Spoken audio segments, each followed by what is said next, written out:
James Lawson had always believed that life was like an insurance policy. You paid your premiums day by day, followed the rules, avoided risks, and in the end, you were guaranteed protection against the unexpected. But today, on this gray autumn Monday in the Atlanta suburbs, as he turned onto his street earlier than usual, he suddenly felt his carefully constructed system crack, as if someone invisible had forged the signature on the contract. He was 39 and an insurance salesman at a small downtown firm, where he spent every day at a desk analyzing the risks to other people's lives, from car accidents to house fires, and the job suited his personality perfectly. A taciturn, dogged analyst who preferred numbers to emotion, schedules to spontaneity, and loyalty to any temptation, because, hell, in his world, predictability wasn't just a habit. It was the foundation on which he built everything from his morning coffee to his evening conversations with his wife. James wasn't the kind of guy who enjoyed loud company or impromptu road trips. No, he was the kind of person who planned his vacations 6 months in advance, checked the weather forecast 3 times before going out, and always remembered when to change the oil in his car, and that made him as reliable as a Swiss watch. But sometimes he seemed boring to himself, especially when he saw how others lived brighter, more riskily, but inside, in the depths of his soul, where he rarely allowed himself to look, emotions were seething like a river under thin ice, ready to break through at any moment if something went wrong. Today had started as usual. Alarm at 6:15, shower, oatmeal with a banana, nothing fancy, because health, as he always told Amber, was also an investment in the future. Then a drive to the office in his old but reliable Ford, where the radio was playing the stock market news, and he was mentally calculating how it would affect his insurance rates. At the office, everything went according to plan. A meeting with Mrs. Harris, who wanted flood insurance for her new house. Then a call from his boss praising his quarterly report. James was good at this, calculating probabilities, convincing people that life was full of dangers, but with the right policy, anything was survivable. But then, at 4:30, the phone rang. The client, Mr. Benton, had canceled because of a family emergency. Sorry, James, wife's sick. Let's reschedule for Wednesday. And suddenly he had a free moment, rare as a sunny day in November, and he thought, why not use it to do something nice for Amber? They had been married for 10 years, and lately he had noticed how distant she had become, as if she were looking through him at something far away, but he chalked it up to her job. She worked in the loan department of the bank, where every day she encountered people full of ambition and stories, unlike his routine of paperwork and calculators. I'll make dinner, he decided, buy her favorite apple pie from that bakery on Main Street, light some candles, and have a heart-to-heart talk, just like old times. The idea sparked a warm flame inside him, reminding him of the days when they were just dating. He, the young agent, full of enthusiasm, and she, the striking brunette with a confident smile that could light up a room like a spotlight at a baseball game. On the way home, he stopped at Sweet Home Bakery, where the air was thick with the scent of cinnamon and vanilla, and picked out the freshest pie, golden brown and full of the apple chunks he knew Amber loved from the time they'd gone to an apple orchard in Georgia for their 5th anniversary. For the wife, the cashier, an older woman with warm eyes, asked, and James nodded, a smile tugging at the corner of his mouth. Yeah, I want to make her happy. She works late, but I'm home early today. He imagined her coming in, seeing the table set, hearing him tell her about his day, and then laughing about something silly, like they had in the days before mortgages and electric bills that sometimes hung over them like the sword of Damocles. Amber was his opposite, confident, glamorous, with a grace that made men turn their heads. But she had chosen him, James, because, as she said, "You are my anchor in this crazy world," and he believed it, believed in their marriage as if it were an axiom that needed no proof. But lately she had seemed bored, the quiet life. She had once said over dinner, and the word quiet had stuck in his mind like a splinter, making him think about the crisis that was creeping up on him like inflation on a pension. Maybe it was time for them to have a baby. They had discussed it for years, but always put it off. Careers, finances, let's wait until everything stabilizes. Now, at 35, Amber sometimes looked longingly at her friends with children, and James felt guilty. His stubbornness in planning interfered with spontaneity. But wasn't that what saved him from making mistakes? As he pulled up to the house, he noticed the leaves on the maple trees along the roadside turning yellow, a reminder of the approaching fall, and it made him think about the changes of age. He was approaching 40, and his body wasn't what it used to be, his back aching from sitting for so long, while Amber still looked as stunning as she had on their wedding day, with a figure she maintained with yoga and morning jogs. Their house was typical American suburbia, 2 stories with a white picket fence, a 2-car garage, and a garden where Amber planted flowers and he mowed the grass on Saturdays. Today will be a good day, he thought, as he parked and picked up the bag of pie. The garage door was closed. Her car was parked in the driveway, which was odd. She usually parked inside, but maybe she forgot. He came in through the back door, as he always did, and immediately sensed something was wrong. The air was heavy, with a hint of someone else's cologne, not his, not hers. "Amber?" he called quietly, setting the bag on the kitchen table, but there was no answer.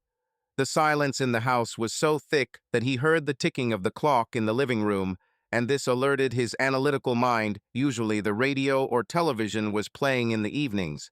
Amber liked background noise to keep from feeling lonely. He walked into the hallway, and that's when his gaze fell on the shoes by the door. His own boots, her shoes, and 3 pairs of men's boots. 3. Not 1, not 2, but 3. Black, brown, gray, all different, all men's, about size 11, and none of them familiar. James's heart sank, as it had when reading a disaster report, but he forced himself to think rationally. Maybe they were friends, but she hadn't mentioned guests, and Monday was not a day for parties. Maybe repairmen, plumbers, or electricians. But no, their house was in order, nothing was broken. He took off his coat, hung it on the hanger, and noticed that his hands were shaking slightly. This was unusual for him, usually calm, but inside, emotions were bubbling like boiling water under a lid. "Calm down, James, we'll sort this out," he said to himself silently, like those moments at work when a client is arguing over payments. He walked further into the living room, and the silence became even more deafening. No rustling, no voices, just the distant hum of the refrigerator in the kitchen. On the floor by the sofa lay a bottle of wine, a Cabernet, half empty, with 2 glasses next to it, but 2 glasses and 3 shoes, and a man's t-shirt, gray, with the logo of some sports team, clearly not his, because he preferred a polo shirt, not such casual things. The t-shirt was wrinkled, as if it had been taken off in a hurry, and it hit him like an unexpected repair bill. The trust he had thought unbreakable suddenly seemed fragile as glass. He picked up the t-shirt, sniffed its sweat and cologne, masculine, sharp, and put it back, feeling the pressure building in his chest. "What the hell?" he whispered, looking around. The living room looked the same as always, with their photos on the shelf, the wedding, the Florida vacation, but now the photos seemed like mockery. His thoughts swirled. The social dilemmas he'd read about in magazines, the midlife crisis, when people sought novelty because routine was as suffocating as a tie around their neck. Amber complained about the quiet life, but wasn't he trying? Family responsibilities, he paid the bills, fixed everything that broke, was loyal as a dog, but maybe that wasn't enough. He walked up the stairs, stepping softly even though his heart was pounding like a drum, and on the second step he saw her bra, the black lace one, her favorite, the one he'd given her on Valentine's Day 2 years ago. It hung on the railing like a forgotten flag of surrender, and it broke something inside. The analytical part of him was counting the facts, the shoes, the wine, the t-shirt, the bra, and the conclusion was inevitable. But the emotional part, the part he had been hiding, was screaming in pain. No, it's impossible, he thought, but his feet were carrying him up toward the bedroom. As he approached the door, he heard sounds muffled, rhythmic, like breathing in the dark, and froze, feeling the world crumbling beneath his feet, like a house unprotected from a hurricane. James Lawson stood at his bedroom door, and every sound that came through the thin wooden partition was like a hammer blow to his carefully constructed world.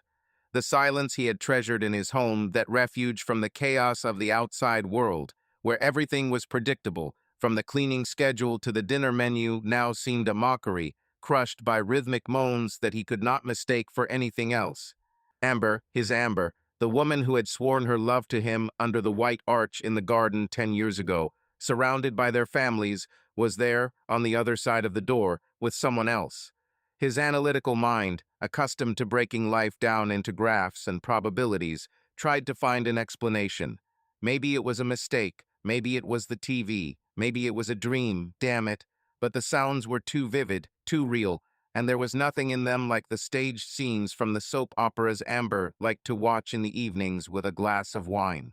He clenched his fists, feeling his nails dig into his palms, but instead of throwing the door open like a cheap action hero, he froze.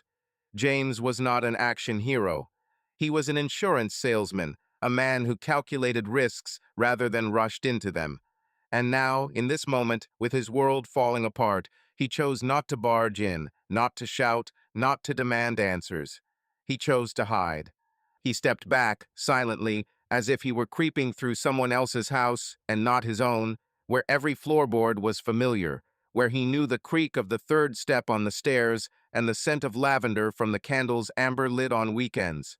He went downstairs to the living room, where the man's t-shirt was still crumpled, the bottle of wine, and two glasses, one of which was stained with her favorite lipstick, the coral one she wore when she wanted to feel alive, as she had once said over dinner when they were discussing her job at the bank.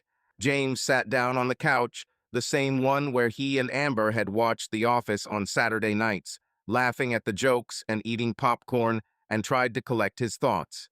His heart was pounding, but his mind was working as methodically as ever. He began to analyze.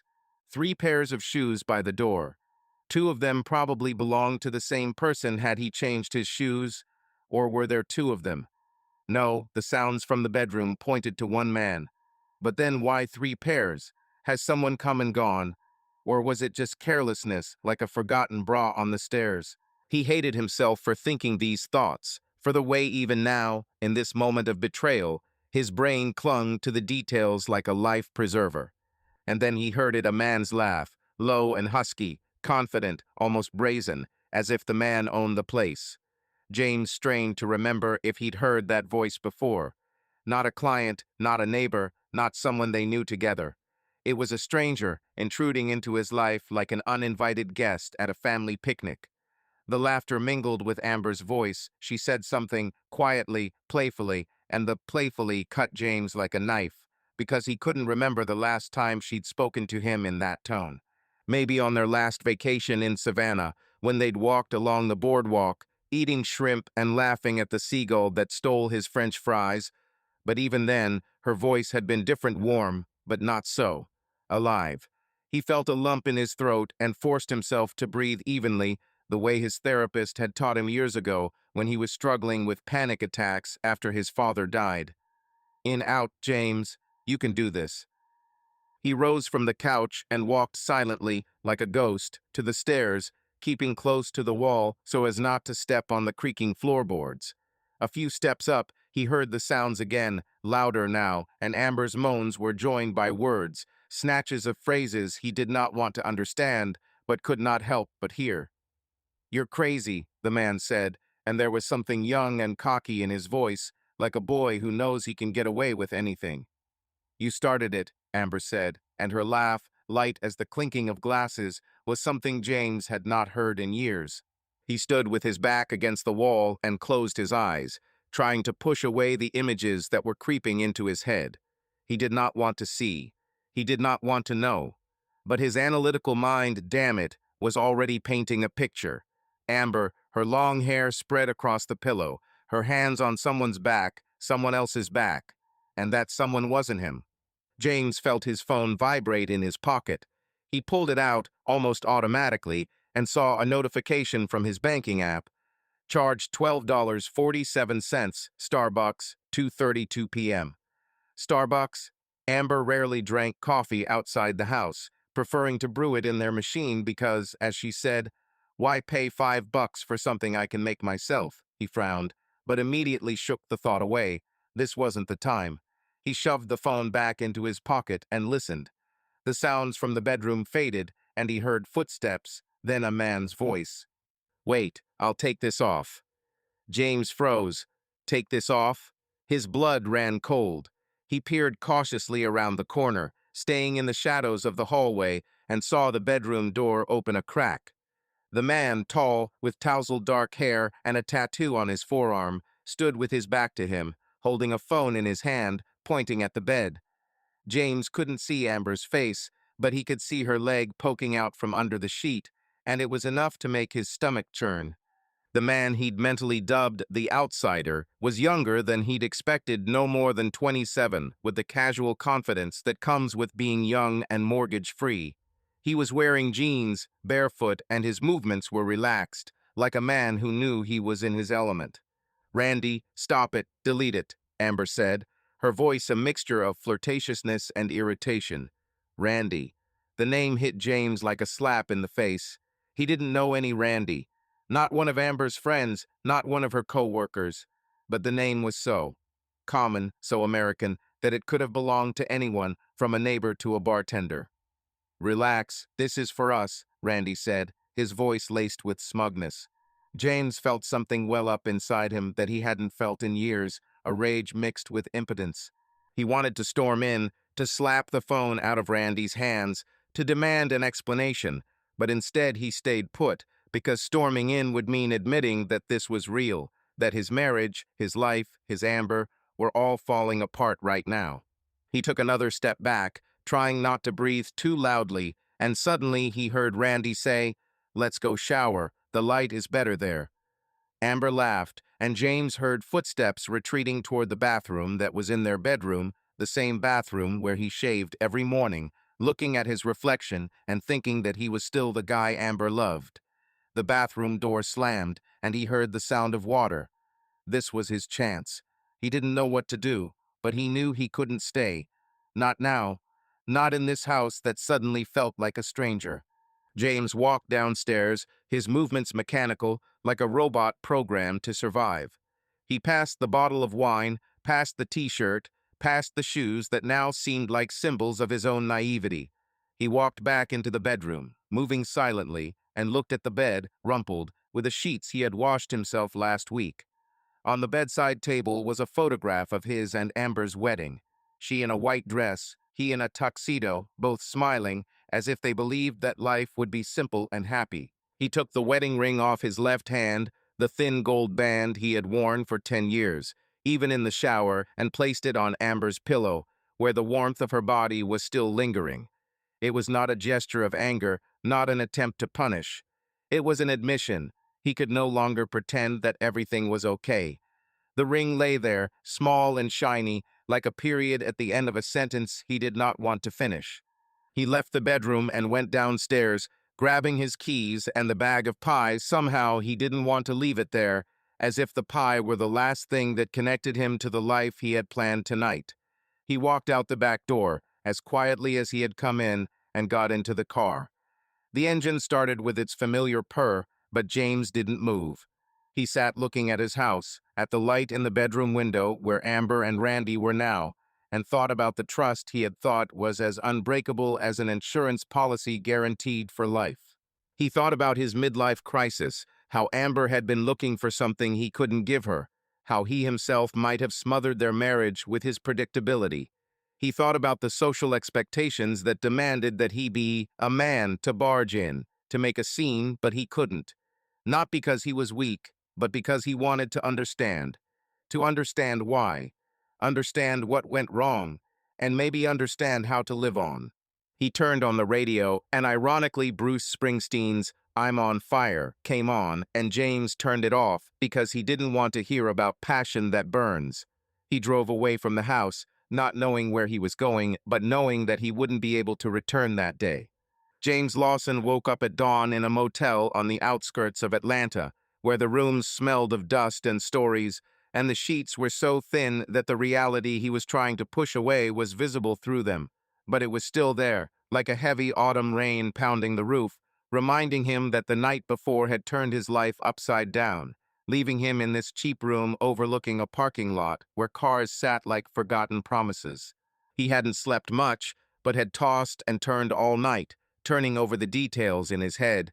3 pairs of shoes by the door, a bottle of wine on the floor, a bra on the stairs, sounds from the bedroom that echoed in his ears like telltale whispers, and Randy, that young, brazen guy with a phone in his hand, filming what was supposed to remain hidden. James lay staring at the leak-stained ceiling and thought about how his analytical mind, used to the risks and probabilities in insurance policies, was now trying to calculate how long it had taken for their marriage to get to this point, where the trust he thought was a foundation was sand, washed away by the first wave. He didn't call Amber, he didn't text, he didn't even check his phone, which sat on his bedside table, dead like his own emotions, because what could he say? I know. Why? No, words seemed as useless as an old policy that had expired, and he decided to just move on as if nothing had happened, at least on the outside, because inside he was bubbling like coffee left on the stove too long. He got up, took a shower in the tiny bathroom where the water ran at a lukewarm trickle, and put on yesterday's shirt, which now seemed alien to him, like the rest of his wardrobe, because everything in the house he considered his own was now stained with the memories of what he had heard and seen. James looked at himself in the mirror. His face was drawn. His eyes were red from lack of sleep, but he forced himself to smile, the same businesslike smile he used in meetings with clients when he was convincing them to take out life insurance against unforeseen circumstances, and thought, "Ironic, James, you insured everyone but yourself." He left the motel, paying cash so as not to leave a trace on the map, and drove to the office, stopping along the way at a drive-through for coffee and a sandwich, which he ate mechanically, not noticing the taste, because his thoughts were on Amber. What did she think when she saw the ring on the pillow? Did she cry? Or was it a sigh of relief, as if this were the sign she'd been waiting for? He turned on the radio, but turned it off when some pop song about a love that was ending came on, and concentrated on the road, on the morning traffic, the cars crawling like his own thoughts, slowly and inevitably toward their destination. At the office, everything was as usual. James walked in at 8:45, said hello to his secretary, Maggie, who asked, "How was your weekend, James? You look tired." And he answered, "Fine, just didn't get enough sleep," with the same predictability with which he always answered such questions, because in his world, in this glass building downtown with a view of the skyscrapers, where he spent his days at his computer, analyzing data on accidents and illnesses, there was no room for personal dramas. He sat down at his desk, opened his laptop, and plunged into work. A report for Mr. Benton, who had been canceled yesterday, calculating risks for a new property insurance policy, calling a client about a payout after a hurricane. It was all familiar, reassuringly routine, like the ticking of a clock, and for a few hours he almost forgot about yesterday, focusing on the numbers that did not betray, did not lie, but were simply there, cold and objective. But on his lunch break, as he sat in the cafeteria eating a tuna salad, his phone buzzed a text from Amber. "Where are you? You didn't come home last night. What happened?" He stared at the screen, feeling a tightness in his chest, like someone had turned a key in a lock, and thought about the moral dilemmas he now faced. Tell the truth and ruin everything for good, or pretend he didn't know and continue to live in the illusion. He typed, working. Stayed out late, spent the night at a motel. Everything's okay, but deleted it because everything's okay was a lie, and he hated lies, especially now that he himself had been deceived. Instead, he wrote briefly, working, and sent it, feeling the word hanging in the air, like an understatement that would sooner or later explode. Amber answered almost immediately. "James, what's going on? Are you okay? Call me." But he didn't. He put the phone face down and went back to work, because calling would mean hearing her voice, the same one that had moaned in the bedroom with Randy yesterday. And he wasn't ready for that, not now, when his emotions, usually bottled up deep, threatened to burst out like a river from a dam. The day dragged on like chewing gum, with meetings and calls, and James did everything mechanically, but inside he was thinking about personal growth. Maybe this was a chance to change, to become less predictable, less stubborn, but how, when his whole life had been built on stability? By the end of the day, he felt tired, not physically, but the kind that accumulates from unspoken words, and he went home instead of to the motel, because where else? The house was his, theirs, with a mortgage in his name, and he wasn't going to give it up without a fight, even though the fight now seemed as pointless as insurance after a disaster. That evening, as the sun was setting, painting the sky shades of orange and purple, James entered the house through the garage, noting that her car was still parked, but the interior was as quiet as a church before confession. He walked into the living room where the t-shirt and the bottle had been the day before, but now everything was cleared out, the floor clean, the air fresh, smelling of the lemon air freshener Amber used when she wanted to erase traces. She was in the kitchen, making dinner pasta and sauce, judging by the aroma, and he heard her footsteps. But he didn't turn, sat on the couch, staring at nothing, at the wall with family photos of them smiling against the Grand Canyon 3 years ago, and thought about family responsibilities. He always paid the bills, fixed the roof, was there when she was sick, but was that enough for a love that endures? Amber came out, drying her hands on a towel, and said, "James, finally. I was worried. What happened yesterday? Why didn't you call?" He didn't answer right away, continuing to stare into space, feeling the emptiness inside him growing like a hole in the budget that couldn't be patched. "Work," he muttered, but she came closer. "Work? You never spend the night in a motel because of work.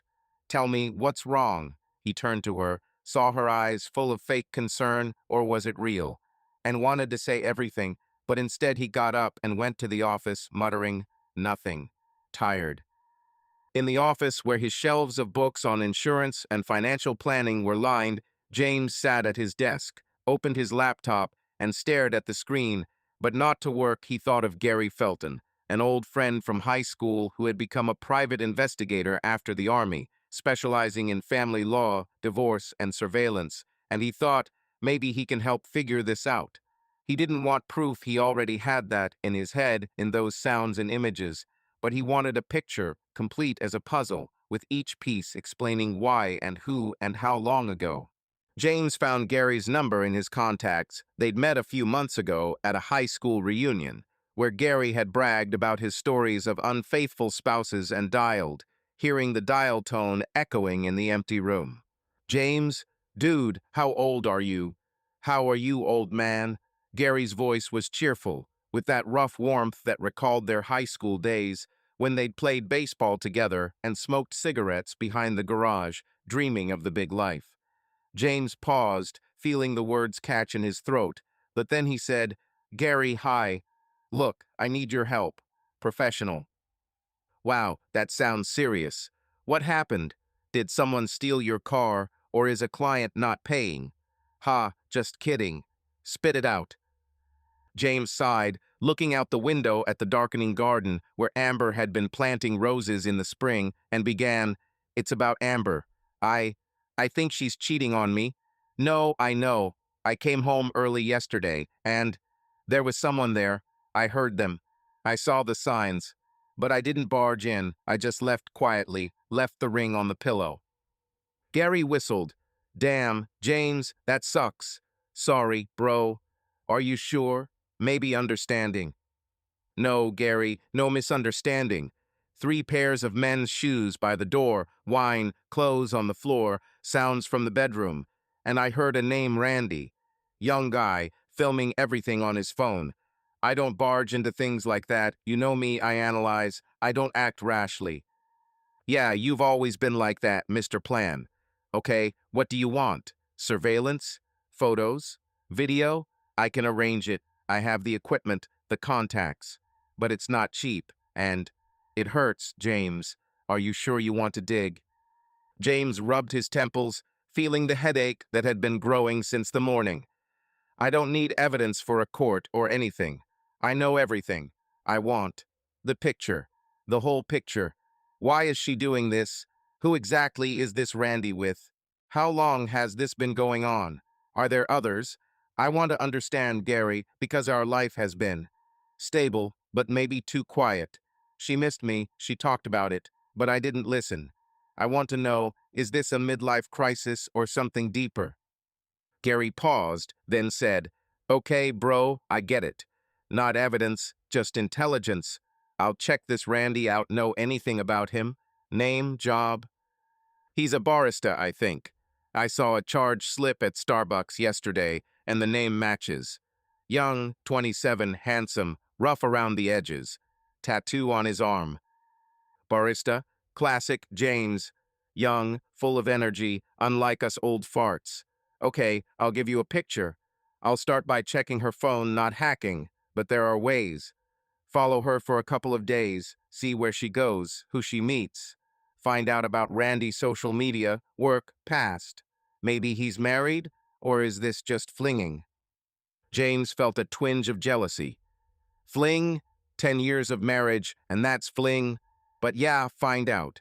And why maybe talk to one of her friends? Not directly, but, hey, I'm a pro, James. I won't let you down. But tell me, have you thought about divorce? Or do you want to save her? I don't know, Gary. Part of me wants to leave. Part of me wants to understand. We talked about having kids, but we kept putting it off. Maybe that's why. Age changes. She's 35, I'm 39, life goes on, and we're stuck. Social dilemmas, everyone around us with families, careers, and we're routine. Gary chuckled. Sounds familiar. My ex left for the same reason she was bored. But okay, let's meet tomorrow at the old bar on Peachtree at 7. We'll discuss the details. I'll take an advance $500 to start, the rest upon receipt. And James, hang in there. It's like a wound, it hurts at first, then it heals, but the scar remains. Thanks, Gary. See you tomorrow. He hung up, feeling both relieved and guilty with spying on his wife's growth. But he wanted answers, so he could decide whether to fight or let go. Amber knocked on the door. Dinner's ready. Want to talk? He said. I'm coming. But he knew the conversation would be as fake as their life was now. The next night, at the old bar, an old pub with wood paneling and the smell of beer, James was sitting at a corner table sipping bourbon when Gary walked in, stocky, with graying hair and a leather jacket like something out of a detective movie. Hey, old man, he said, sitting down and ordering a beer. You look like a ghost. Tell me more. James nodded. Yesterday I left the ring. Today she asks, but I brush her off. I want to know, Gary, how long ago? Maybe this isn't the first time. Gary pulled out a notepad. Okay, describe Randy in more detail. Tattoo? What kind? Something like a dragon on his forearm. His voice was rough, his laugh was cheeky. He said, let's go take a shower. The light is better, they were filming a video. Gary winced. Video? That's risky. If he's blackmailing me or something, I'll check. And Amber, any changes in behavior? Going to the gym more often? New friends? Yes, she started going to yoga more often, talking about new sensations. Working at the bank, maybe she met someone there. But Randy is a barista, not a client. Maybe in the coffee shop by the bank. I'll find it. I'll give you a report in a week, photos, notes, background on the guy. But James, think, what if you find out the worst? Are you ready? Ready. I want the truth to grow. Maybe this is a lesson not to be so stubborn. Plan less, live more. Gary raised his glass. To the truth, brother. It's bitter, but necessary. They talked for another hour about school, about life, about how time changes people, and James left, feeling like he had stepped into the unknown, but with a map in his hands. He returned home late, Amber was asleep, and he lay down on the sofa, thinking about tomorrow, where the truth would be revealed like an insurance policy after a claim. Tuesday night had settled over Atlanta, as if a thin gray blanket had been cast over the city, only dimming the light of the streetlights and signs, and James Lawson, sitting in the corner of the small riverside cafe on the edge of town, felt the same way as if his life now existed in a twilight where the contours of the familiar world were blurred, and the details he had once considered immutable were shadows that eluded comprehension. The cafe was cozy, but not pretentious wooden tables, the smell of freshly brewed coffee, soft jazz in the background, and James had chosen it for a reason. It was a place he and Amber had never gone together, neutral territory where he could meet Gary Felton without fear of having memories of his wife creep into his head like pesky flies. He sat there sipping his black coffee, no sugar, looking out the window at the cars whizzing by on the highway, their headlights flashing like sauce signals, and his mind went back to what he'd seen and heard that Monday night. 3 pairs of shoes, a bottle of wine, a bra on the stairs, Randy's voice filming, and Amber laughing like she hadn't laughed with him in years. He'd left the ring on the pillow, left without a word, and now, 2 days later, his life hung on the brink like an insurance policy about to be voided, and he was waiting for Gary to give him the answers that might ruin everything, but without which he couldn't move on. Gary walked into the cafe 10 minutes late, his leather jacket glistening in the light rain and carrying a battered briefcase that looked like it had been through more than one surveillance. "James, man, sorry about the traffic," he said, sitting down across from her and ordering an espresso from the waitress, who smiled at him with the familiar weariness of someone working late. Gary looked as confident as ever, but James saw a hint of sympathy in his eyes that made him tense up. Sympathy from an old friend who had seen him through the worst moments of his life, from school fights to his father's funeral, was a sign of trouble. "What do you have?" James asked, trying to keep his voice level, as if he were in a business meeting, even though inside he felt like a spring about to snap. Gary opened his briefcase, pulled out his tablet, and placed it on the table, but didn't turn it on right away. "Listen, James, I put something together. It's not just a report, it's shit. It's like a detective novel without the happy ending. Are you ready? Because, bro, this isn't what you're expecting." James nodded, though his stomach twisted as if he'd swallowed something cold and heavy. "Show me," he said, his voice dry as the autumn leaves beneath his feet. Gary turned on his tablet, and a surveillance video appeared on the screen, fuzzy but clear enough to recognize the street in front of their house, the same white picket fence and maple trees that Amber liked to photograph for her Instagram. In the video, Amber was leaving her house, her hair down, wearing skinny jeans and a black blouse that emphasized her figure, and she was laughing at the man next to her, tall, with a tattoo on his forearm, wearing jeans and a Nirvana t-shirt. Randy. James recognized him immediately, even though he had only caught a glimpse of him on Monday, but that relaxed look, that cocky grin, was just like in his memories. Amber said something, touching his arm, and they got into her car, driving away toward downtown. "This was yesterday around 3 in the afternoon," Gary said, scrolling through the video. The next shot was from another camera at a nearby mall. Amber and another man, not Randy, but someone older, in a sports jacket and beard, whom James didn't recognize. They were standing at the entrance to a cafe, and she was laughing again, but this time her laughter was more subdued, as if she were acting a part, and the man was watching her with obvious interest. "Who is that?" James asked, his voice shaking despite his efforts. "Wait," Gary said, switching to the third video. It was evening now, and Amber was leaving the offices of the bank where she worked, next to a man in an expensive suit, graying at the temples and the confidence that comes with money and power. They got into a black BMW and drove away. "This is Douglas Sloan, her boss. 43, single, lives in a penthouse downtown. He has a reputation for loving wives, other people's wives, if you understand. It's not rumors, I dug deeper. A couple of his ex-employees filed complaints, but he always paid them off." James felt his blood run cold. Douglas Sloan. He'd seen him a few times at corporate bank events, where Amber had taken him as a +1 tall, with a commanding smile, shaking hands like he was making $1 million deal. James hadn't thought much of it then, but now. "Gary, what does this mean? She's with 3 different guys. Is this a scheme?" James tried to speak calmly, but his voice betrayed him by the last word. Gary sighed, took a sip of his espresso, and looked at him with the directness James always appreciated in him, even when it cut like a knife. "James, I've been following her for 2 days, and this is what I see. This isn't an affair, an impulse, or a casual weakness. Your wife has a pattern. She finds new men, brings them home, feeds them wine, sometimes films them like this Randy. I checked him out. Randy Crow, 27, barista at the Starbucks on the corner where she works. Single, shares an apartment with a roommate, party animal, likes to party, and doesn't seem to mind bragging about his conquests. The other guy is Kevin Miller, 32, a fitness trainer, works at the gym where she goes for yoga. And Sloan. He's more complicated.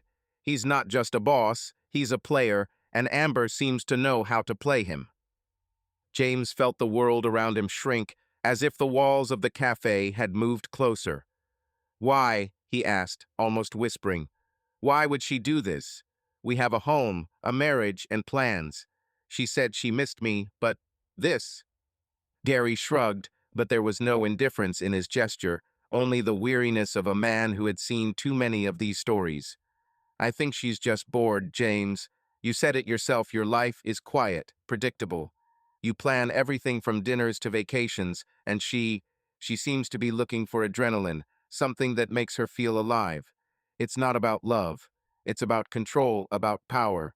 She chooses men who admire her and gives them just enough to keep them coming back. The video?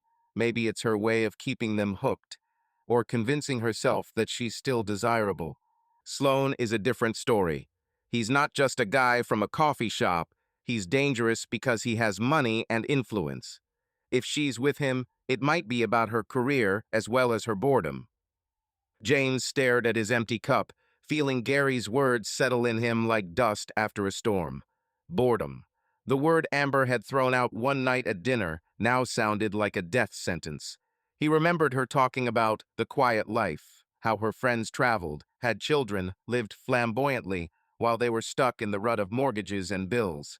He thought his stability was a gift, a safety net, but to her it was a cage. How long has it been? He asked, his voice barely recognizable to him. I can't say for sure, but with Randy, a couple of months, judging by their correspondence on social networks. With Kevin, less, maybe a month. Sloan is more complicated, we need more data, but I saw them together 3 times in 2 days. These are not one-time meetings, James. It's a system. James rubbed his face with his hands, feeling the skin of his cheeks feel foreign, as if he had become a stranger to himself. The system, he repeated, and the word sounded dirty, like a contract signed behind his back. He thought of the trust he had built over 10 years, how he had checked every little detail from the oil in his car to the insurance on his house, but had not noticed how his marriage had become a field of mines. He remembered their conversations about children, which they had put off because it wasn't the time, and now he wondered if she had been honest in agreeing to wait, or if she had already been looking for a way out. The social dilemmas he had read about in magazines' midlife crises, finding oneself, were no longer abstract concepts but his reality, and he felt guilty because perhaps his stubbornness, his love of schedules, had stifled hers. What should I do, Gary? He asked, looking into his friend's eyes, and there was not only pain in the question, but also hope that there was some plan, like his insurance schemes, that would save the situation. Gary leaned back in his chair, staring thoughtfully at his tablet. Look, brother, there's no easy answer. You can talk to her, but she'll probably deny it or twist it to make it look like you're the one at fault. Women like her can do that. You can file for divorce, but then prepare for war. Sloan, if he's in, will hire the best lawyers. Or you can, I don't know, try to figure out what you want yourself. You said you needed the painting to grow. But growth hurts, James. Are you ready for the pain? I'm already in it, James replied, his voice quiet but firm. I want to know more. Check on Sloan. If this is about the career, I need to know how deep it goes. And what about the videos? Are they stored somewhere? Could that be evidence? Gary frowned. Videos are tricky. Randy seems like an amateur, maybe keeps them on his phone or in the cloud. I could try digging, but it's risky. If he finds out I'm trying, he might panic. Sloan, be careful with him. He's got connections, and if he finds out you're hiring a detective, it could backfire. But I'll do what I can. Give me a few more days, and I'll give you more data. In the meantime, just hold on, okay? Don't do anything stupid. Stupid things, James chuckled bitterly. I'm an insurance agent, Gary. My life is avoiding stupid things. Yes, but you are a human being, and humans break down. Think about what you want to save your marriage or leave, and think about yourself, not just about her. Maybe it's time to live without a schedule. They talked some more about their high school days, about Gary's own divorce 5 years ago, and James felt a strange sense of relief, not from the news, but from knowing that someone knew, someone understood. He paid for his coffee, leaving a generous tip for the waitress who looked like she could use some warmth too, and stepped out into the rain, feeling the drops trickle down his face, mixing with what might have been tears, but he wouldn't allow himself to acknowledge. He thought about personal growth, about how pain could be a catalyst, like a fire that causes a new forest to grow, but all he could see was ashes. He got into his car, turned on the wipers, and drove home, knowing that Amber would be there, making dinner or pretending everything was okay, and he would play this game until he got the full picture, because without her he couldn't fight or give up. James Lawson drove down Interstate 85 toward his home outside Atlanta, the evening light filtering through the clouds reflecting off the hood of his old Ford, a reminder of how quickly the day, and perhaps his life as he knew it, was fading. The rain that had drizzled the previous day had stopped, leaving behind damp pavement and the scent of autumn that mingled with the apple pie still in the bag on the passenger seat, the pie he had bought for Amber on that fateful Monday when his world had begun to crumble. Now the pie was a relic from another era, a symbol of his naive attempt to recapture what he now realized had long since slipped away. The conversation with Gary at the Riverside Cafe had left a bitter taste in his mouth, like the coffee he drank without tasting it because his mind was on the drink and on his friend's words. Your wife has a scheme. She finds new men, feeds them wine, makes videos. The words echoed in his head as he weaved through traffic, each turn of the wheel an attempt to maintain control over something that no longer conformed to his schedules and plans. James, the man who insured lives against risks, now found himself in the middle of a disaster he hadn't foreseen, and it made him wonder, was he blind or simply too trusting? He parked outside the house, but did not hurry to get out of the car. The light in the living room windows was soft, as if Amber were inside, cooking dinner or leafing through a magazine, as she did in the evenings when she wanted to appear homey. He knew that to go in would be to put the mask back on, to pretend that nothing had changed, even though everything had changed. Her laughter with Randy, her walk with Kevin, her exit from the office with Douglas Sloan, her boss, whose reputation, Gary said, was like a shadow following him everywhere. James looked at the house, their house, with the white picket fence and the flower beds that Amber loved, and suddenly his mind was transported back to the summer 3 years ago, to their vacation in Myrtle Beach, South Carolina, when they still seemed happy, or at least he thought they were. It was July, hot and sticky, with the air smelling of sea salt and the Atlantic waves lapping lazily at the sandy shore. They had booked a room in a small hotel right on the waterfront, with a balcony overlooking the ocean, and James remembered being so glad for the trip because it was the first time in a long time that they were out together, without work, without bills, without the routine that he hadn't noticed at the time was beginning to suffocate them. Amber was wearing a white sundress, her hair flying in the wind, and she looked like she'd stepped off the cover of a magazine, confident and glamorous, with that smile that made people turn their heads. They walked along the pier, eating ice cream that melted faster than they could eat it, laughing at the way he'd gotten vanilla cream on his shirt. "You're so clumsy, James," she'd said then, wiping the stain with a napkin, her touch warm, almost gentle, like the days when they'd first started dating.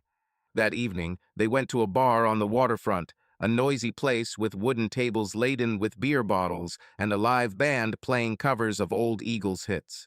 Amber insisted that they sit at the bar rather than at a table in the corner, as James had suggested, because, she said, I want to feel the atmosphere.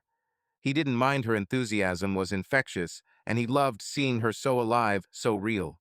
The bartender, a young man with tanned skin and a shark tattoo on his wrist, juggled bottles deftly, winking at the customers, and Amber watched him with what James mistook for curiosity.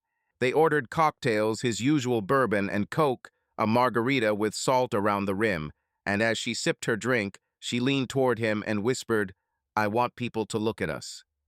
He laughed, thinking it was a joke. Who? He asked, looking at her with a smile, but her eyes, glittering in the light from the neon signs, were not on him, but on the bartender, who at that moment winked at a girl at the other end of the bar. "Anyone," she answered, and her voice was light, almost dreamy. "Let them be jealous." James had dismissed it at the time, thinking it was just her flirting, her way of feeling like the star of the evening. But now, sitting in his car in front of his house, he remembered the moment with painful clarity. Her gaze fixed on the bartender, her words about jealousy, it had not been an innocent game.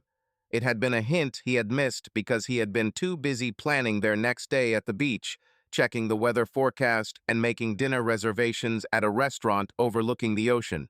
He remembered how the next day she had suggested they go to a party on the beach, thrown by a local club. "Come on, James, it'll be fun," she had urged, and he had agreed, although he would have preferred a quiet evening in his hotel room with a book. The party had been crowded, the music was blaring, and Amber had been dancing while he had sat by the fire with a beer, watching her. She moved easily, with that grace that always drew attention to her, and he had noticed the same bartender from the night before or someone very similar chatting with her as he handed her a drink. James had thought at the time, she's just enjoying her holiday, and had not approached, not wanting to seem possessive. But now, looking back, he wondered, was that the first sign, or had she already been looking for what Gary had called the adrenaline? He remembered her coming back to him, laughing, with sand on her feet, and saying, "You should have danced with me, James. Life isn't all about plans." He laughed it off, but her words stuck in him like a splinter, and now, 3 years later, they cut deeper. James finally got out of the car, grabbed the bag of pie he'd never thrown away, and walked into the house. Amber was in the living room, sitting on the couch with a glass of wine, the same Cabernet he'd seen on Monday, and scrolling on her phone. She looked up, and her smile was the same as always, warm but with a hint of weariness, as if she were playing a role she'd long ago mastered. "James, you're late," she said, putting her phone down. "For dinner in the kitchen, I made lasagna. Want me to heat it up?" He shook his head, setting the bag down on the table. "Not hungry," he said, his voice even, but inside he felt emotions he usually suppressed starting to bubble up. He sat down in the chair across from her, looking at her, and thought about how she had looked in Myrtle Beach free, full of life, and how that freedom had now turned into betrayal. "Are you okay?" she asked, and there was something in her voice he couldn't quite place. Concern or fear, what did he know? "Yes," he lied, because the truth required words he didn't have. Instead, he asked, "Remember Myrtle Beach? Our vacation?" She froze, her fingers trembling slightly as she held the glass. "Myrtle Beach? Of course I remember. It was fun. Why you all of a sudden?" She smiled, but her eyes were wary, like someone who was expecting a trick. "I just remembered," he said, looking at her carefully, as if searching her face for answers Gary hadn't yet managed to extract. "You said then that you wanted people to look at us, to envy us, remember?" Her smile grew tense, like a string about to snap. "Oh, James, it was a joke. I just, vacation, cocktails, the atmosphere. I wanted to feel young." She laughed, but it was artificial, like elevator music. "Are you going to remember every stupid thing I said now?" He didn't answer, just looked at her, and in that moment he realized that what she had said in Myrtle Beach had not been a joke. She wanted attention, admiration, envy not from him, but from others. From the bartender, from Randy, from Kevin, from Douglas Sloan. It wasn't just boredom, as Gary had said, but a need he couldn't satisfy, because his love was quiet, predictable, like an insurance policy, and she wanted fire, risk, the kind of thing that made the heart beat faster. "I'm tired," he said, getting up. "I'm going to bed." "On the couch?" she asked, and there was something in her voice that could have been mockery or insult. "Yeah," he said, and went into his office, where he spent the rest of the evening looking at the old Myrtle Beach photos he had saved on his laptop. He'd found a picture of them standing on the pier, her in a sundress, him in an ice cream-stained shirt, both smiling. But now he saw something he'd missed before. Her gaze, off to the side, at someone out of frame. Maybe the bartender. Maybe someone else. He closed the laptop, feeling the pain become part of him, like the scar Gary had talked about, and thought about how social expectations to be the perfect husband, the protector, the planner had blinded him to her desires. He thought about her midlife crisis, how she'd looked for herself in the eyes of others, and how he, too, might have lost himself in the routine. The next day, he called Gary. "Keep digging," he said, standing in his office by the window, looking out at the downtown skyscrapers. "I want to know everything, especially about Sloane, and about the video. If this is her scheme, I want to know how far she went." "Are you sure?" Gary asked. "It's like opening a wound, James. Maybe we should talk to her." "I tried," he said, remembering her evasive laugh. "She's lying, or not telling the whole truth. I want the facts, Gary. The facts don't lie." Gary sighed. "Okay, bro. I'll check Sloan out his connections, his habits, and I'll try to find the video. But be prepared, it could be worse than you think." "I'm ready," James said, though he knew it was a lie. He wasn't ready, but there was no turning back. He went back to work, to his spreadsheets and reports, but the thought of Myrtle Beach, of her whispers, of the way she looked at the bartender, wouldn't go away.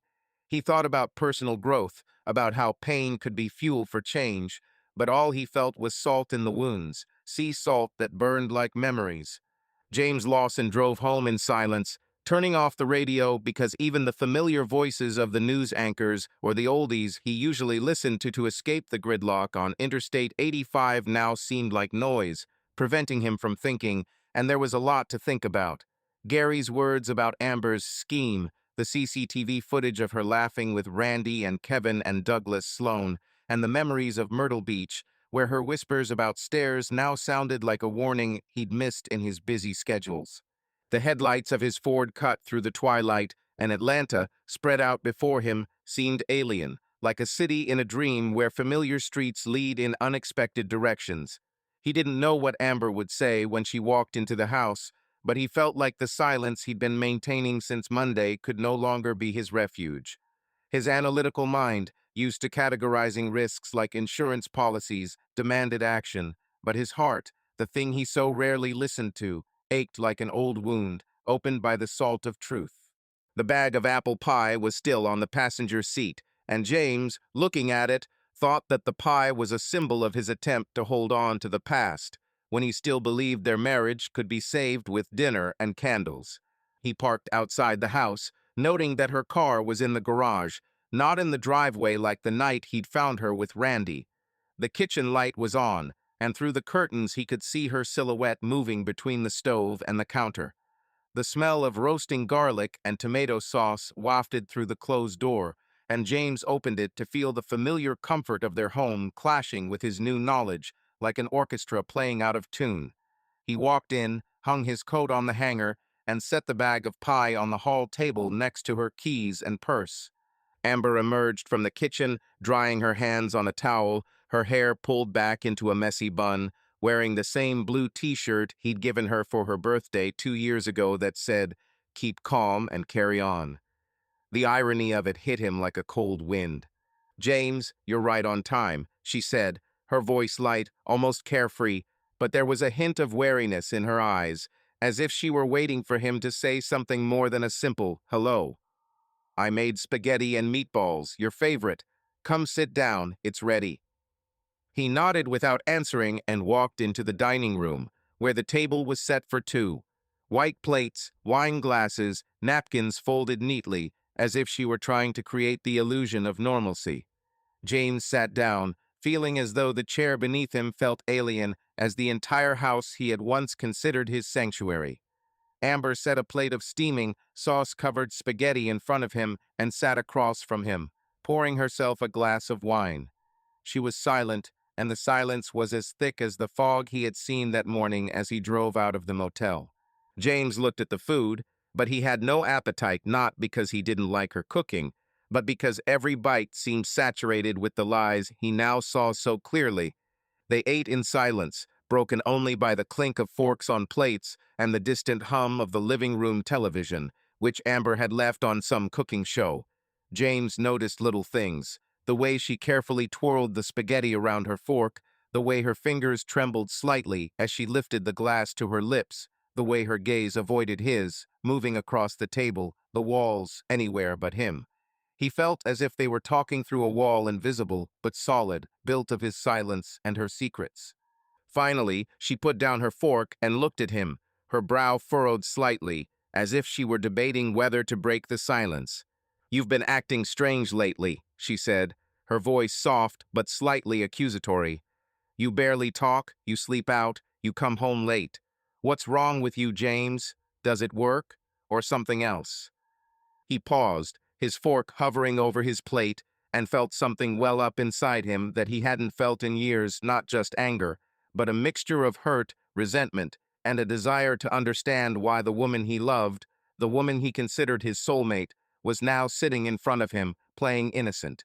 He put his fork down slowly, as if he was afraid that any sudden movement would destroy the delicate balance of the moment. "Weird?" he asked, and his voice was calm, but there was a steel to it that he rarely allowed himself to express. "Maybe you're weird, Amber? Maybe you should tell me what's wrong with you." She blinked, her face going blank for a moment, like a mask. But then she smiled, the same smile she used in bank meetings when she needed to calm a nervous client. "What are you talking about, James? I'm the same as always. Working, cooking dinner, living. If you don't like something, just say so." He looked at her, and in that moment the memories of Myrtle Beach, of her whispering, "I want people to look at us," of the videos Gary had shown him, of Randy, Kevin, Sloan, all of it came together in one painful image, like a puzzle he didn't want to put together but couldn't stop. He leaned back in his chair, crossing his arms, and asked, trying to keep his voice from shaking, "Are you happy, Amber? Tell me honestly, are you having fun? Maybe you had fun on Monday when I came home early." Her face changed, the smile disappeared, her eyes widened, and the glass she was holding almost slipped from her hands. She set it down on the table, slowly, as if she were afraid of breaking it, and her voice, when she spoke, was quiet, almost a whisper. "What do you mean?" "You know what I mean," he said, and now his voice was as firm as the contracts he signed with clients, knowing every line had been checked. "I was home Monday, saw the shoes by the door, 3 pairs, Amber, saw the wine, the t-shirt, your bra on the stairs, heard him. Randy, right?" She paled, and in that moment James realized she hadn't expected this, hadn't expected him to know. Her lips twitched, as if she were trying to find the words, but instead she just looked at him, and there was something in her eyes he couldn't quite place: shock, fear, or perhaps relief that the secret was out. "James," she began, but he held up a hand, stopping her. "I didn't know you were home," she said finally, her voice hoarse, as if the words were stuck in her throat. I, I thought you were in a meeting." He chuckled bitterly, feeling the pain in his chest grow sharper, like a knife being turned slowly. "That explains a lot, doesn't it? You thought I wouldn't see? Here? Notice you bringing them into our home. Is this our life now? You're looking for fun while I'm at work, planning how to pay the mortgage, how to make you happy." Amber looked down, her fingers fiddling with the edge of her napkin, and James noticed that her nails, usually neatly painted, were now bitten, a small thing, but it said more about her nerves than words ever could. "It's not that simple," she said, her voice almost pleading. "I didn't want you to know. I didn't want to hurt you." "Hurt?" He raised his voice, the first time they'd spoken, and felt the emotions he'd kept under control for so long burst forth. "You think this is about hurting? Amber, I trusted you. 10 years. I built our life, step by step, like a fucking policy, to keep it safe, to keep us together. And you? What? Bored? Looking for an adrenaline rush? Making videos with that Randy guy? With Kevin? With your boss, Sloan?" Her head snapped up, her eyes widening even more, and James knew he'd hit the mark. She didn't know he knew about the others. "Where did you?"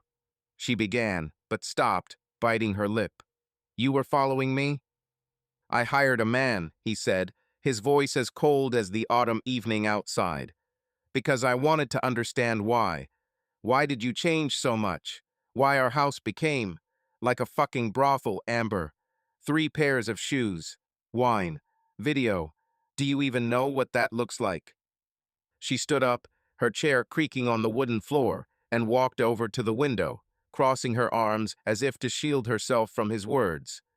You don't understand, she said, her voice a mixture of anger and despair. You never did. You and your plans, your schedules, your orderly life.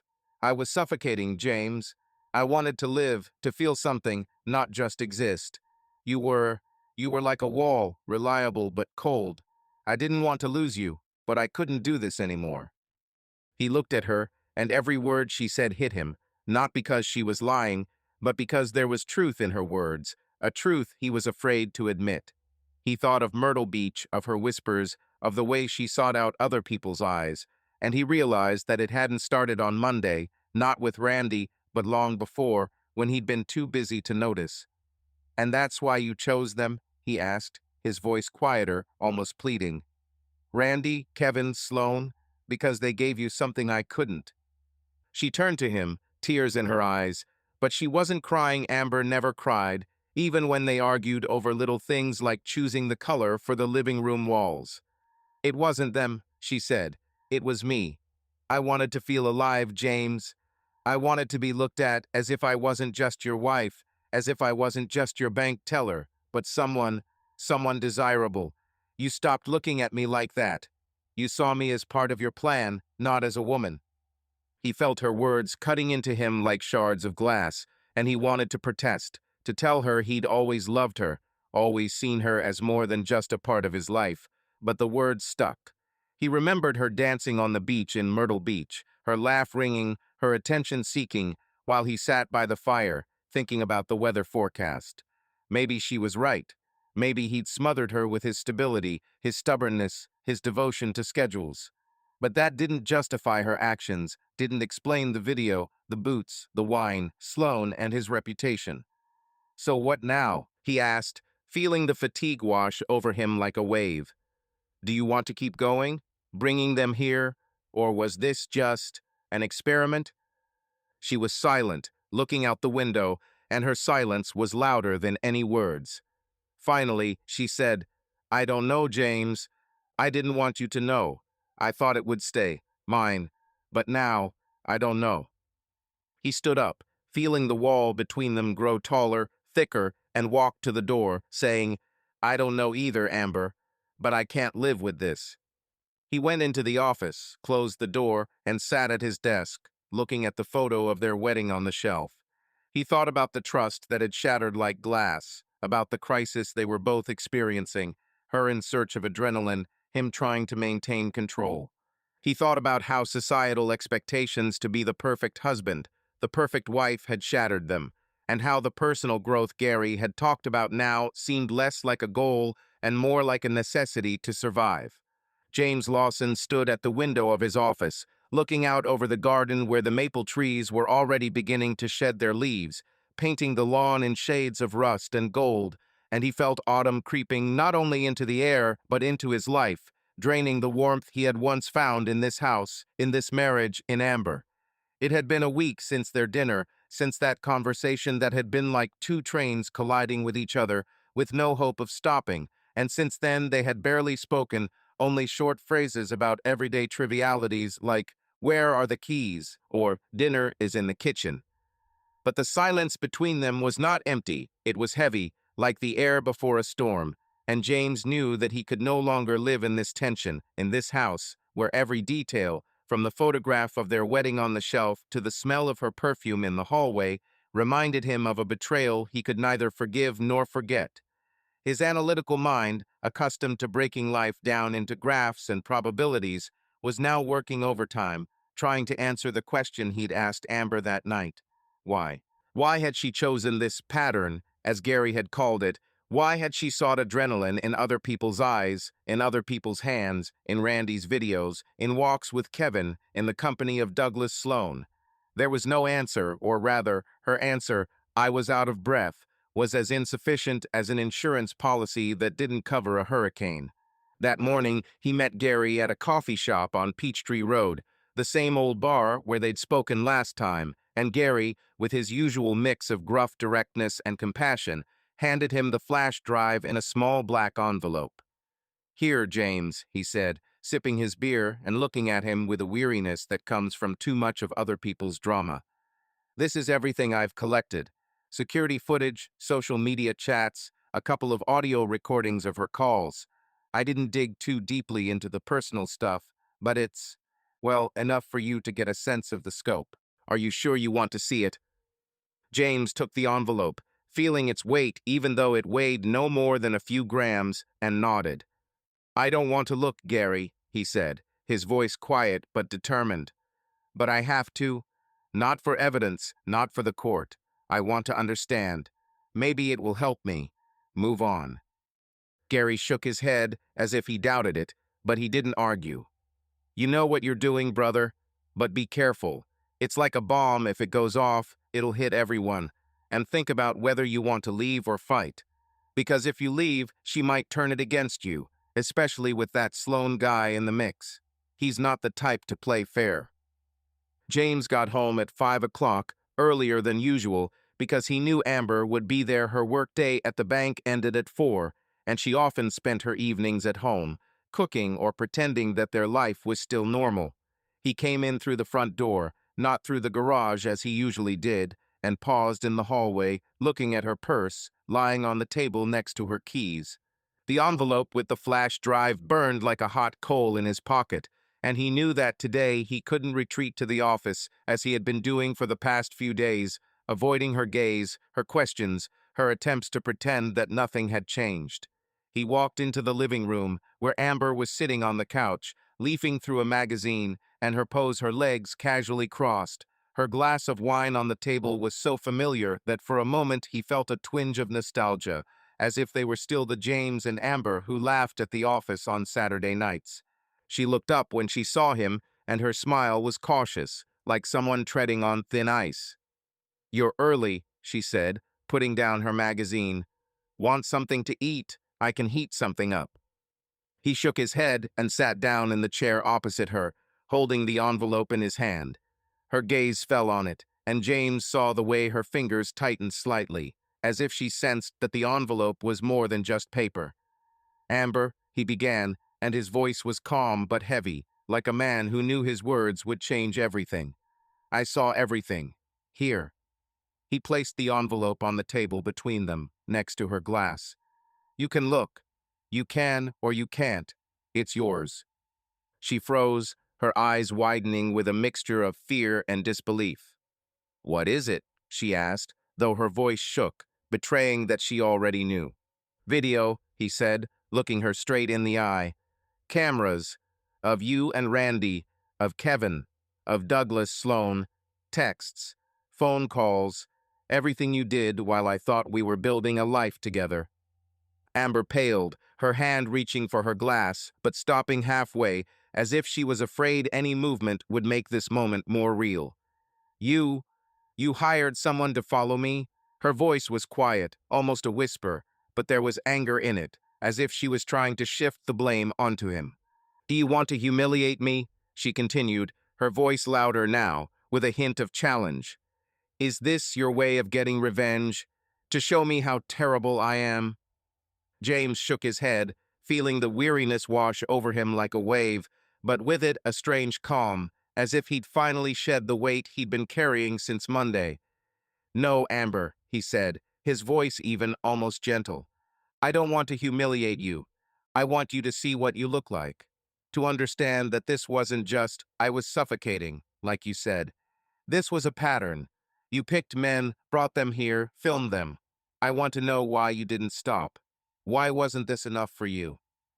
She stood up, her movements abrupt, as if she wanted to run away from his words, from the envelope, from the truth lying on the table.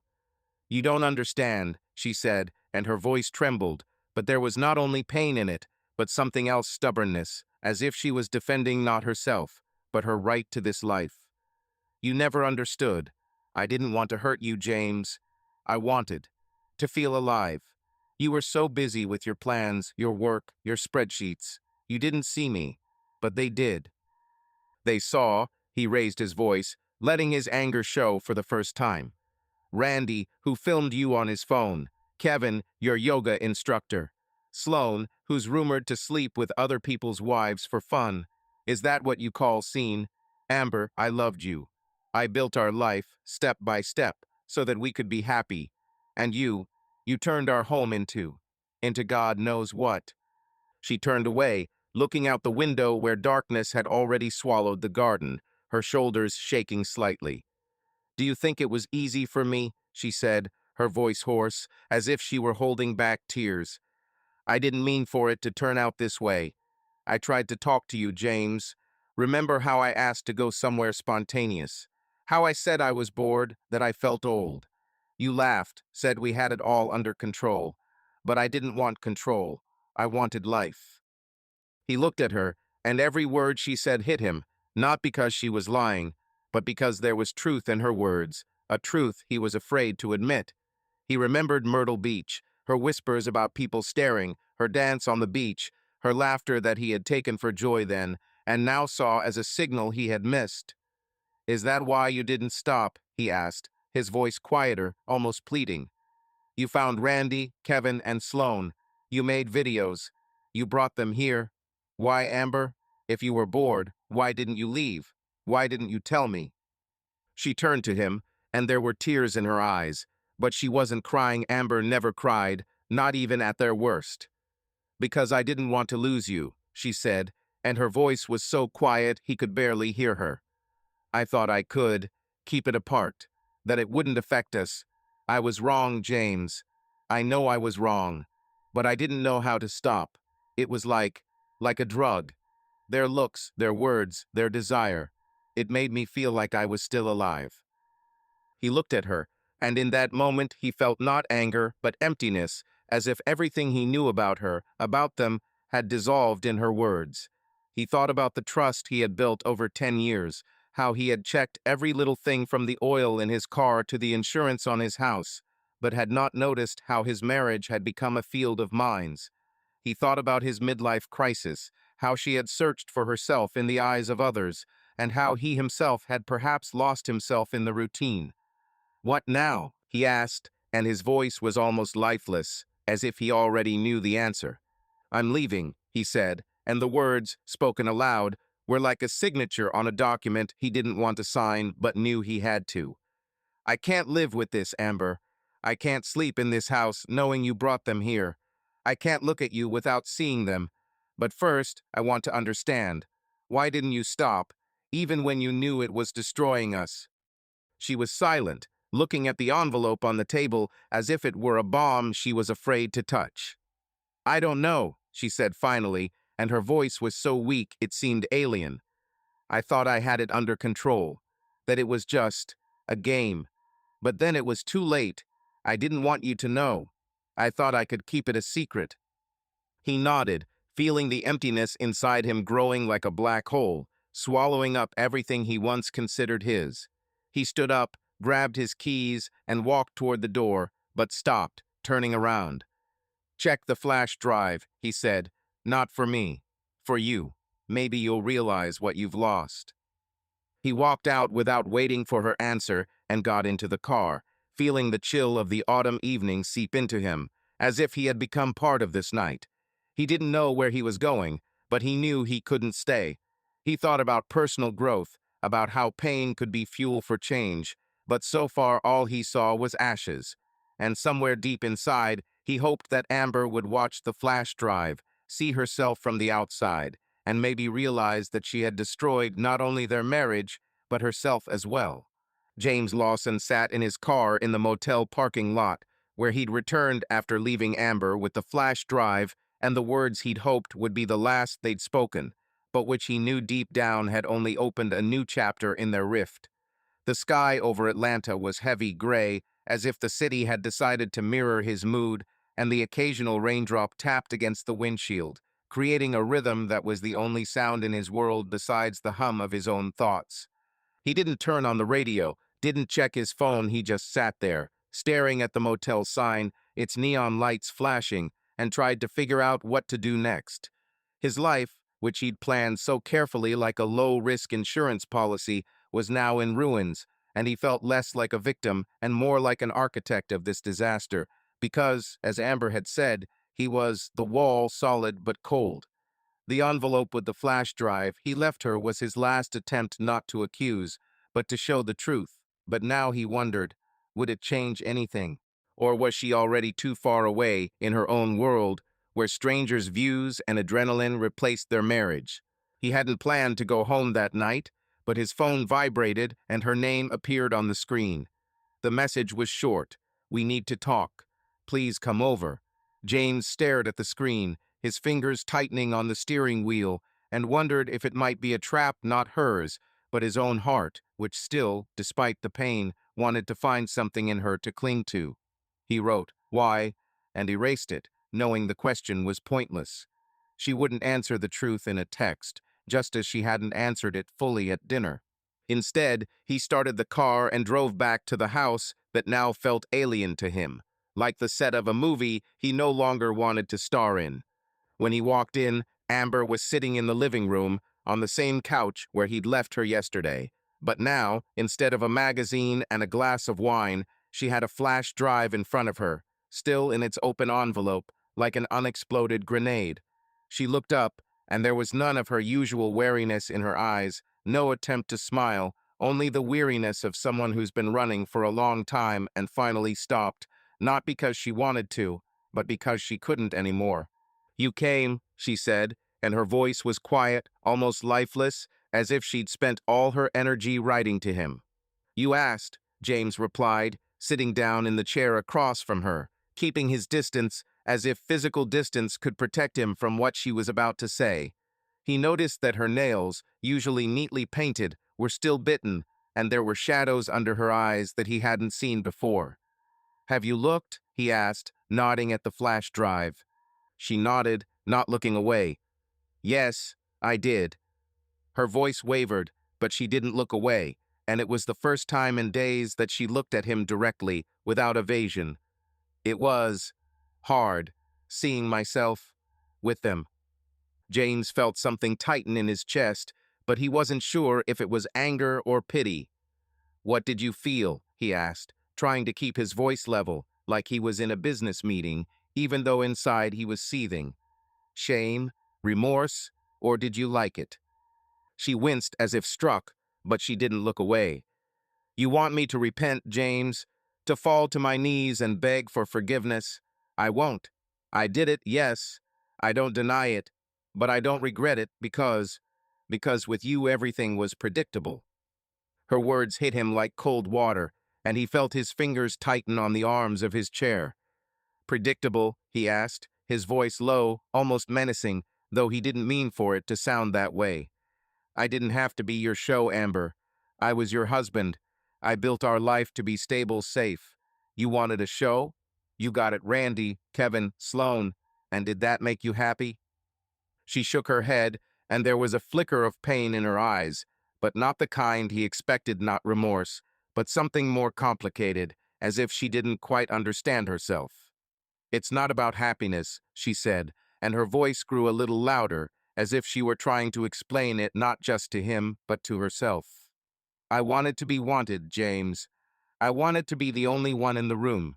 You looked at me like I was part of your life, like furniture, comfortable, familiar, and I wanted to feel alive like I did in Myrtle Beach when everyone turned their heads." He remembered that night on the boardwalk, her whisper, "I want people to look at us," and her gaze fixed on the bartender, and now he realized that it hadn't been a joke, not a passing fancy.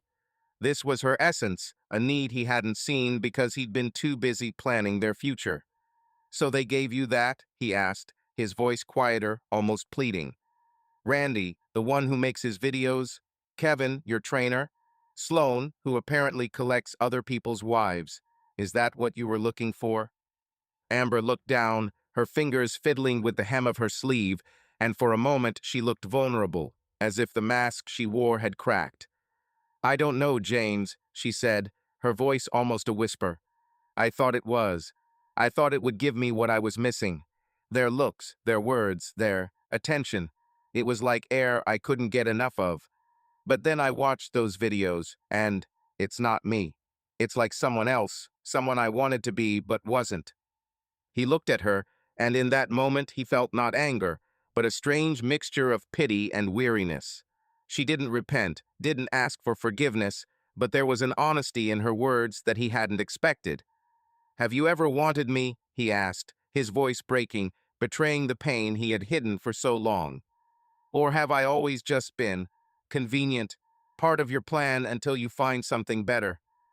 The silence that followed was heavy as a slab of concrete, and James felt it pressing down on him, robbing him of air. Amber was looking at the floor, her lips moving as if she were trying to find the words but couldn't.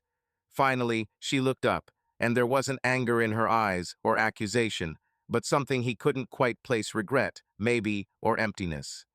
"I wanted you," she said at last, and her voice was so quiet he could barely hear her. "When we first started, I wanted you. You were, you were like an anchor, James. Safe, strong. But then, I don't know, life became too quiet. I didn't feel like who I was anymore, and I didn't know how to get that back without losing you."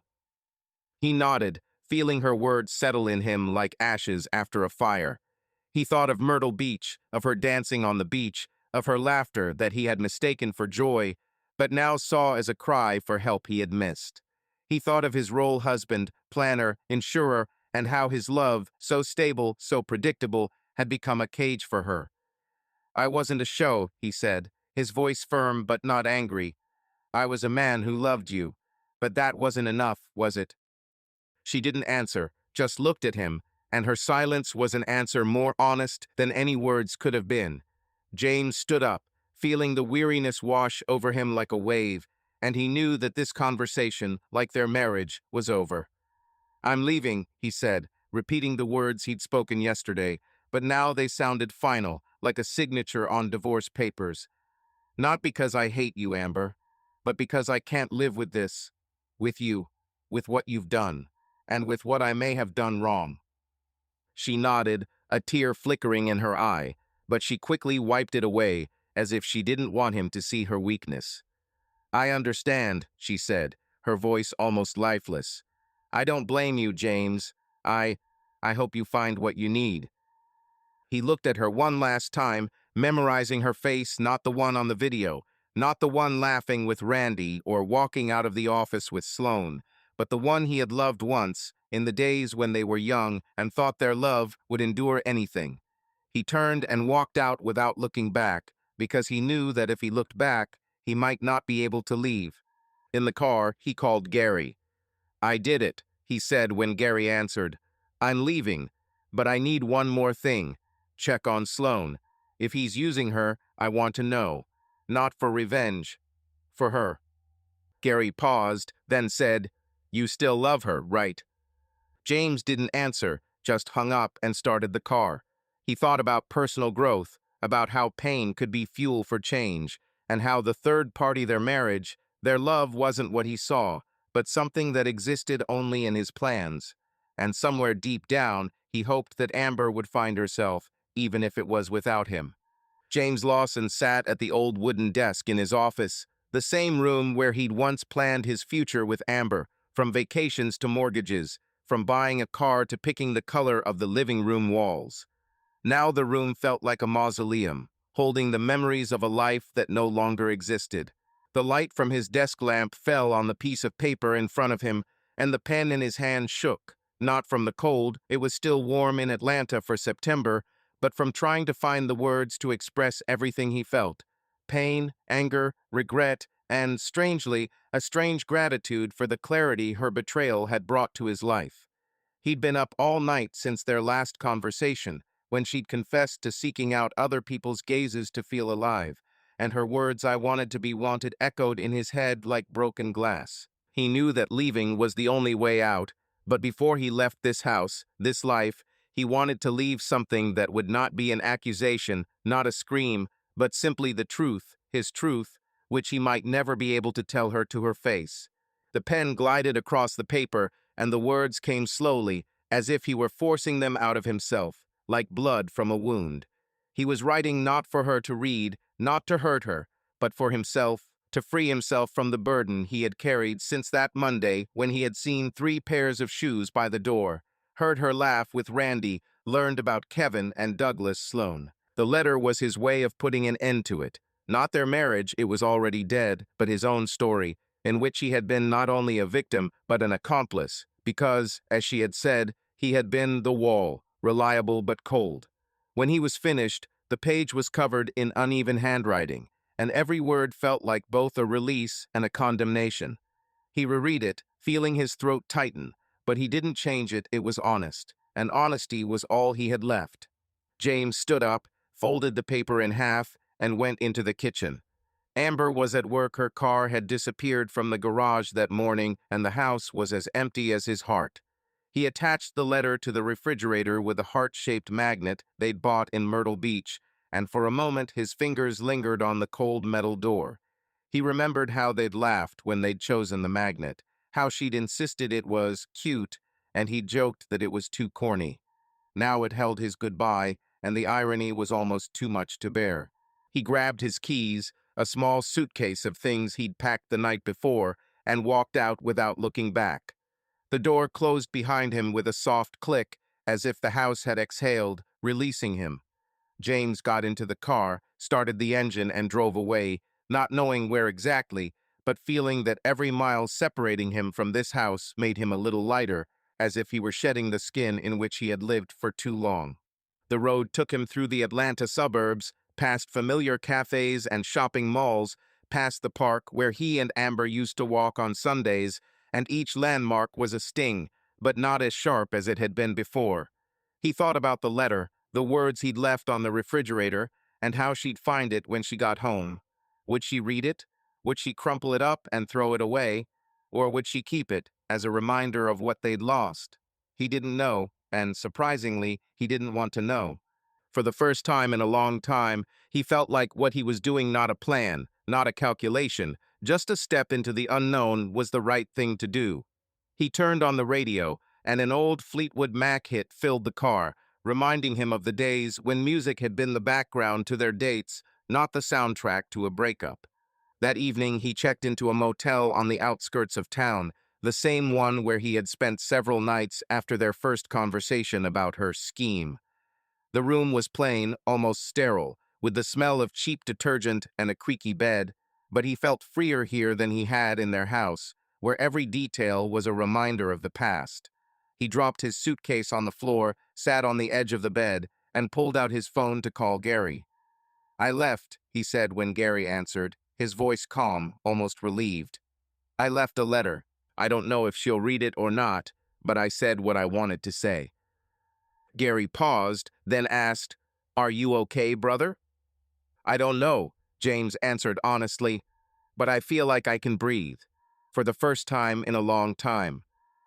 "That's something," Gary said, and there was something like pride in his voice. "I did the digging on Sloan like you asked. He's not just a womanizer, James. He's got connections, lawyers, money, even a couple of politicians in his pocket. If Amber's with him, it's not just about the adrenaline rush. She could be in a game she doesn't even know about. Do you want me to keep going?" James thought, looking at the crack in the motel ceiling, reminding him of the cracks in his life. "Go on," he said finally. "Not for me. For her. If she's in trouble, I want to know. Not because I'm saving her, but because, hell, I still care about her." "You still love her," Gary said, and it wasn't a question. James didn't answer, just hung up and lay on his bed, staring at the ceiling. He thought about the letter, about the words he'd written, about how they reflected not only his pain, but also his understanding that their marriage was not only her fault, but his own, his blindness, his stubbornness, his belief that stability could replace passion. He thought about the midlife crisis, about how Amber had sought herself in the eyes of others, and how he himself had perhaps lost himself in the routine. And somewhere deep down, he hoped that his letter, even if she threw it away, would leave a mark on her, not an accusation, but a mirror in which she might see herself. The next day, he drove to the office, where the usual spreadsheets, reports, and clients were waiting for him. But now work didn't feel like a refuge. It felt like something he had to do to move forward. He thought about the personal growth that Gary had talked about how pain could be fuel for change, and how he, James Lawson, a man of schedules and plans, was now on the threshold of a new life where nothing was certain except the freedom to be himself. He didn't know what lay ahead, but for the first time it didn't scare him. It excited him, like a road leading into the unknown. 2 months later, James Lawson sat in a bar on the corner of Franklin Street in Chapel Hill, North Carolina, the town he had moved to after leaving Atlanta and everything it meant behind. His new life was modest, almost austere. A rented apartment in an old building with worn hardwood floors and a view of an alley of oak trees, a job at a small insurance firm where no one knew his past, and evenings spent either reading or strolling the quiet streets where the scent of magnolias mingled with the cool of autumn. He wasn't looking for salvation in this new place, but Chapel Hill, with its college bustle and leisurely pace, had given him something Atlanta hadn't: a silence in which he could hear himself think without the echoes of Amber's betrayal or the hum of her words about how she was suffocating in their marriage. His days were simpler now, but not easier. The pain had not gone away, it had simply become dull, like an old knife that could still cut if pressed. The top of the hill was a cozy bar, with wood paneling and soft lighting that gave the illusion of warmth, even though it felt cold inside. James chose a table by the window, ordered a bourbon and Coke his go-to drink, drank not for the taste, but for the ritual, and looked out onto the street, where college kids in sweatshirts were heading to parties and couples strolled hand in hand. It was a lively, pulsating Friday night, and James, sitting alone, felt both a part of the world and an outsider in it. His gaze swept across the room, stopping at the people. The bartender juggling bottles deftly reminded him of Myrtle Beach, of the night Amber had whispered, "I want people to look at us." He brushed the memory away like a fly, and his attention was drawn to the woman sitting alone at the bar. She was in her 40s, with dark hair pulled back into a messy bun and a dark green sweater that looked like she'd chosen it not to impress, but to feel comfortable. She sipped her wine slowly, looking into her glass as if she were searching for answers, and her posture, shoulders slightly hunched, fingers fiddling with the edge of her napkin, was familiar to James. He saw the same tiredness in himself when he looked in the mirror in the morning, trying to figure out who he was now, without Amber, without their home, without the life he'd spent 10 years building. He watched her, not realizing how much time had passed, until she looked up and met his gaze. Her eyes were brown, with a slight spark of curiosity, and she smiled slightly, as if she'd caught him on something but didn't mind. James felt his heart, which he had thought frozen, tremble, and without giving himself time to change his mind, he stood up, picked up his glass, and walked over to her table. "You stayed home on Monday, too?" he asked, and his voice was light, with a hint of irony he hadn't used since leaving Atlanta. It was a reference to his past, to that Monday when he'd come home early and seen Randy's boots, but he said it like it was just a joke, a way to start a conversation. She raised her eyebrows, her smile widening a little, but there was a hint of surprise in it. "No," she said, her voice soft, with a slight southern accent that made her words warm as a sunny day. "I just got divorced."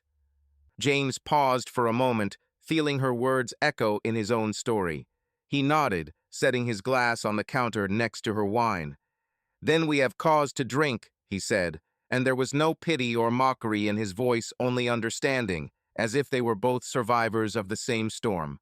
She laughed, short but genuine, and the sound was the first time in a long time that James had felt anything other than pain or emptiness. "I'm Laura," she said, extending her hand, and her handshake was firm but not harsh, like someone who knew what she wanted but wasn't afraid to be vulnerable. "James," he said, shaking her hand, feeling for a moment the warmth of her skin, so foreign after months of loneliness. They sat down, and the conversation flowed easily, as if they had known each other for more than a few minutes. Laura told him she had moved to Chapel Hill after a divorce, leaving Raleigh and a husband she said had forgotten what it was like to live and not just work. She was a college literature professor who loved old books and coffee in the morning, and her story, though different from his, was the same: about loss, about finding yourself, about trying to start over. James listened, sipping his bourbon, thinking about how strange it was that life had brought him together with someone who, like him, was on the brink of a new beginning. He didn't tell her about the flash drive or the letter or Amber, but he did mention that he, too, had moved away after a bad breakup. Laura didn't ask, just nodded, as if she understood that some wounds were best left untouched. They talked about books, about music, about how autumn smelled different in Chapel Hill than it did in other cities, and by the end of the evening, James felt like he wasn't thinking about Amber every minute for the first time in 2 months. As the bar began to empty, Laura finished her wine and looked at him with a small smile. "You know, James," she said, "I didn't think I'd be sitting at a bar talking to a stranger about life. But it's nice. Maybe we'll meet again." He smiled, the first real smile he'd seen in a long time. "Maybe," he said, and there was hope in his voice, not the desperate hope that had kept him in Atlanta, but a new, cautious hope, like the first step on an unknown path. They exchanged numbers, and Laura left, leaving behind a faint scent of perfume that reminded him of magnolias. James walked back to his apartment and lay down on his bed and looked at the ceiling, which didn't have the cracks of the motel but still felt empty. He thought about Laura, about her laugh, about the way she looked at him, not as part of a plan, but as a person. He thought about the letter he'd left on the refrigerator and how maybe Amber had read it or maybe she'd thrown it away, but it didn't matter anymore. He thought about personal growth, about how the pain he'd carried had become not just weight, but a compass pointing to a new life. And somewhere deep inside, he felt that Friday night in Chapel Hill had been the first step toward becoming not just James Lawson, a man of schedules and insurance policies, but someone who could live, not just exist. Subscribe to our channel so that your love doesn't cheat on you, and go ahead and listen to the next story, because this story is nothing compared to the next one. If you're under 18, don't even think click to the next one.